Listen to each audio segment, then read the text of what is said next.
संभाजीनगरहून सामाजिक न्याय मंत्री संजय शिरसाट साहेब सुद्धा येण्याचं त्यांना मान्य केले. पूर्ण माझं समर्थन त्याला देत आहे आणि मोठ्या प्रमाणात ही जयंती साजरी करण्यात येईल एवढं मला सांगायचं आहे. धन्यवाद. छत्रपती शाहू महाराजांची जयंती साजरी होणार आहे नांदेड शहरामध्ये.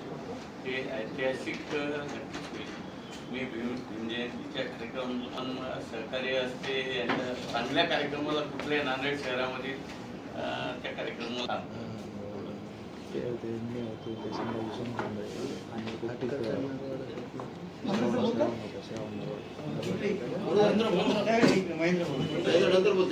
आमच्या एक शाळेवर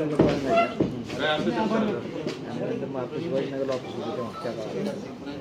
संभाजीनगरहून सामाजिक न्याय मंत्री संजय शिरसाट साहेब सुद्धा येण्याचं त्यांना मान्य केले. पूर्ण माझं समर्थन त्याला देत आहे आणि मोठ्या प्रमाणात ही जयंती साजरी करण्यात येईल एवढं मला सांगायचं आहे.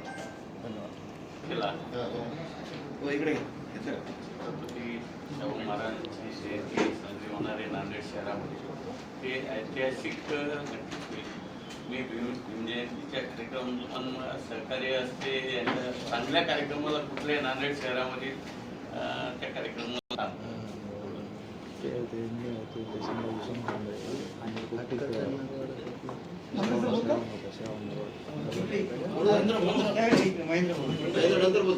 आमच्या एक शाळेवर शिवाजीनगर ऑफिस.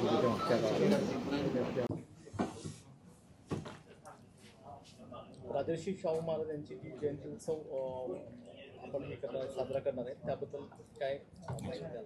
नक्कीच. छत्रपती शिवाजी महाराजांपासून थोडंसं घेऊया. छत्रपती शिवाजी महाराजांनी जे स्वराज्य स्थापन केलं आणि त्यानंतर छत्रपती शाहू महाराज यांनी जे समता असेल किंवा सामाजिक न्याय असेल किंवा शिक्षण असेल, समता यासाठी म्हटलं की त्यांनी सर्व समाजातील वंचित घटकांना समोर आणण्याचा प्रयत्न केला. शिक्षण याच्यासाठी म्हटलं की त्यांनी एकदम शिक्षण मोफत आणि सक्तीचं केलं.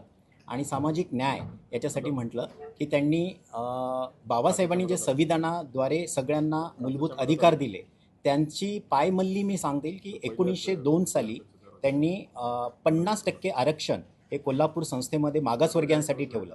तर मी राजश्री शाहू महाराज आणि बाबासाहेब यांचं नातं एक जिव्हाळ्याचं आहे.